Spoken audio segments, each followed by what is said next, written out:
everybody.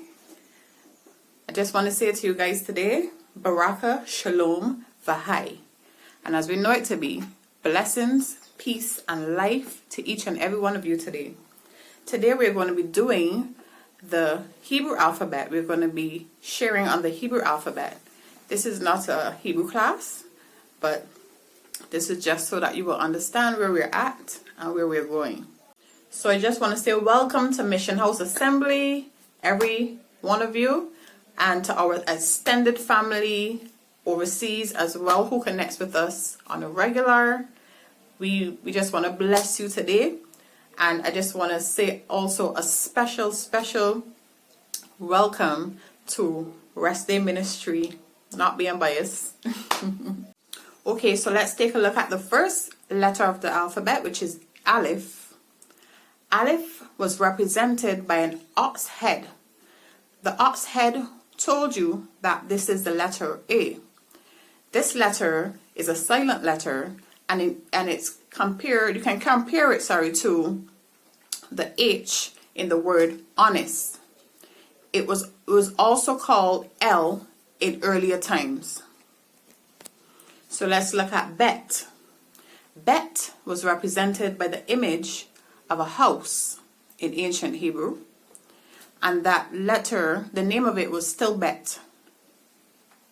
It was Bet back then, it's still Bet now, and that represents family.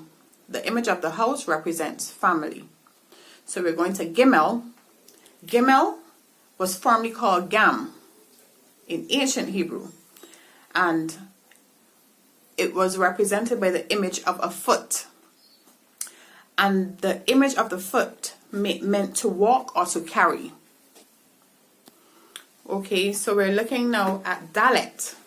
Dalet was formerly just Dal. Okay, and it's represented by the image of a door in the ancient Hebrew. And the door represents, the meaning of the door is movement or entry. Okay, so now we're looking at Hey. The Hey is a special letter. We would look at that a little further later down, maybe in another video. Okay, so the Hey means to behold. It's represented by a window, to look or to behold. Okay, and now we're looking at Vav. The Vav in ancient Hebrew, as opposed to it being a V now, it was formerly a U and always held the O sound. So despite it being Vav, it was UAU as opposed to VAV. Now you will hear Wa, the Wa. It's mostly, the two of these are mainly used today, the Wa or the Vav. But it also still holds the Hebrew pronunciation U. The ancient pronunciation, I should say, which is U. Of course, there's the V sound as well. There are more than one V's in the Hebrew alphabet, as I explained. The Bet or the Vet, based on where the dot is or isn't. And I think it's a matter of understanding what you're reading and what is being expressed as well. Okay, so the Vav was represented by the image of a hook, a nail, or a tent peg. Okay, and it was formerly the Wa before it came down to the Va. And the Wa, some people would actually use it as the W. The W came from, as I said, it was two U's that they brought together, and when you join two U's together, you get the W look. So some people use the Wa today, but regardless, it's still the O sound that we will get. We will get more into that a little later down. Okay, so let's look at Zayin. Zayin is the Z. It's represented by an image of a weapon, means to protect or to nourish. So okay, let's look at, and the Zayin was in ancient Hebrew was pronounced Zan as opposed to Zain. So let's look at Het. Het is represented by the image of a fence, and the fence meant tent wall or a hedge, something protective, and it was still Het in former times. Okay, so the other letter is Tet. The image of a serpent represents Tet. So now let's look at Yod. The Yod is a Y, and it represents open hands. It is the image of that letter, the image that was previously for that letter is actually a hand. And the hand means to throw, to worship, or to work. The image of the hand means to throw, to worship, or to work. And it's open hands. Okay, so let's look at Kaf. We have Kaf and we have Chaf. The Kaf is a K and the Chaf is like a CH sound, kind of a crunching kind of sound. Okay, and the Kaf means to bend, to open, to worship, and that is the closed hands to the Yod open hands. It's represented by the image of a wing. Okay, so let's look at Lamed. Lamed is represented by the image of a shepherd's staff. It means to teach, to correct, and to bind. We know about the rod of correction. So in former Hebrew, in earlier Hebrew, ancient Hebrew, it was called Lam as opposed to Lamed. Okay, so we're looking at Mem, which is the letter M. It was represented by the image of water. It means chaos, mighty, or stream. Mem, letter M. Okay, so we're going to Nun, which is the letter N in Hebrew. And it was represented by the image of a tadpole. And it means to continue. Moving on to Samech. Samech is a letter S. It is represented by the image of a thorn, and it means a thorn or a seed, and it means to prop or to support. So we're looking at Ayin, which is a A letter. It's represented by an I, and it means to know or to watch. Okay, so we're looking now at Pe.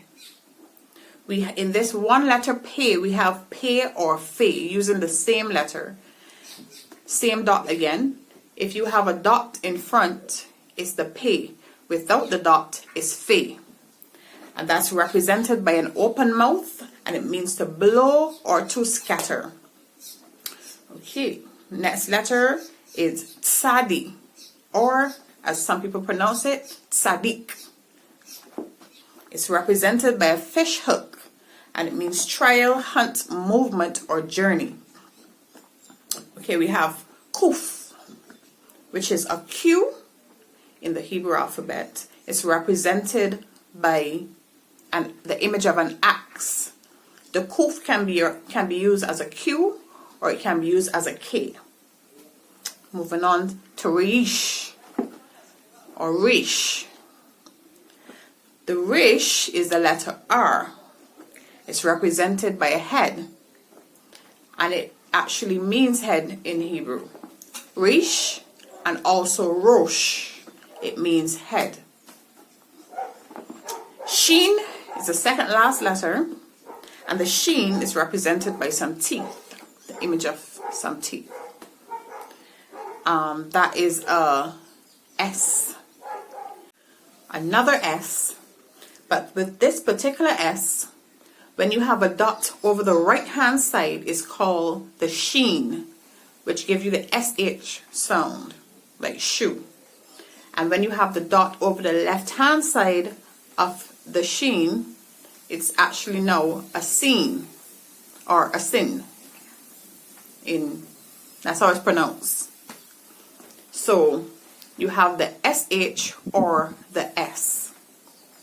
Okay, so now we're looking at the last letter, and the last letter is Tav or Ta. Because I've explained before about the V being a U as well. So you would see it, if you look around, you would see some people actually spell it with the U, and some people spell it with just as it is Tav in earlier times. So the image for that letter was a cross. So now I just want to go over the ones that has dots and the ones that doesn't. Only a few have the dots. Okay, so Bet has a dot, the Vet does not. I'm sorry. Just keep in mind it's the same letter Bet, the same shape letter and everything. One has the dot and one without a dot. So let's go again. The Bet has a dot, the Vet does not. The Kaf has a dot, the Kaf does not.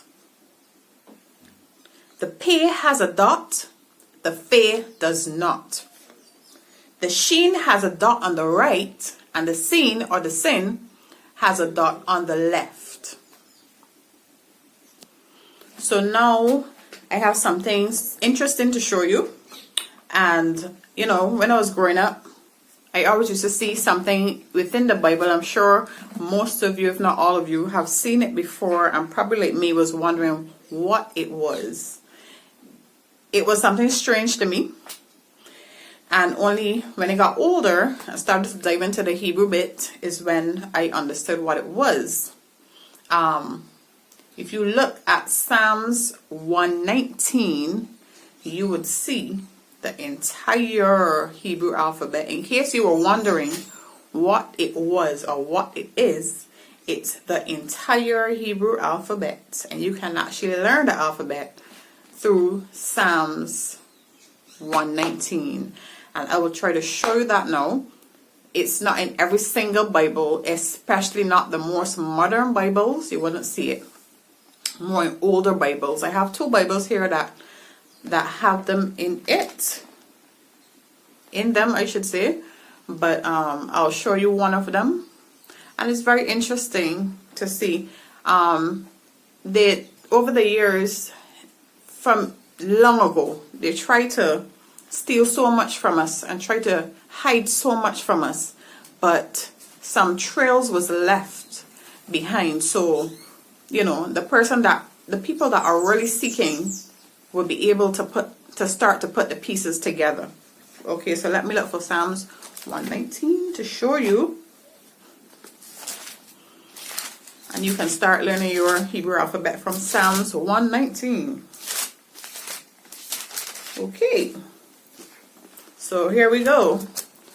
We have, let me see, the Aleph,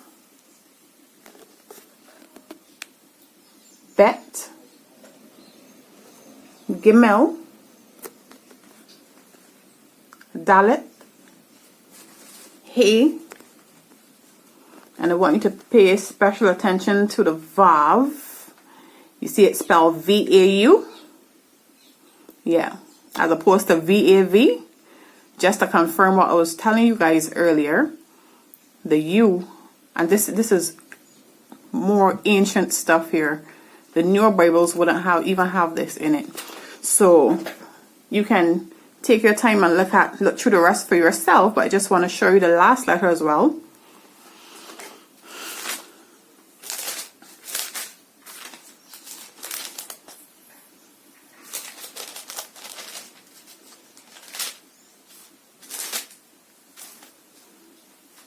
Okay, so this is the last letter here, which is the Tav, and you see it's spelled T-A-U as opposed to T-A-V.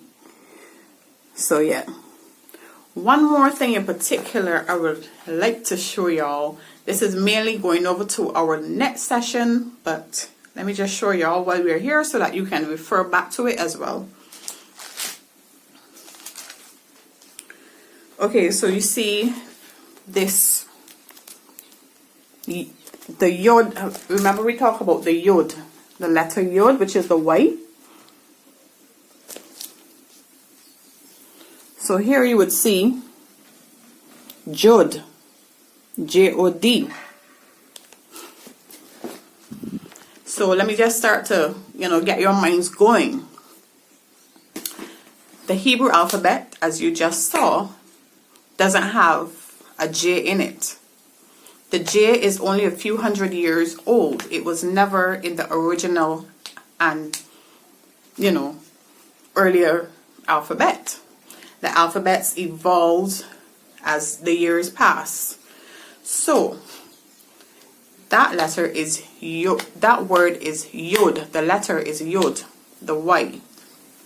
So that brings you to wonder about what we're going to be discussing in our next session, which is the Father and the Son's names. People want to kill you today for trying to explain this to them. But how can we, let me see how best to explain this.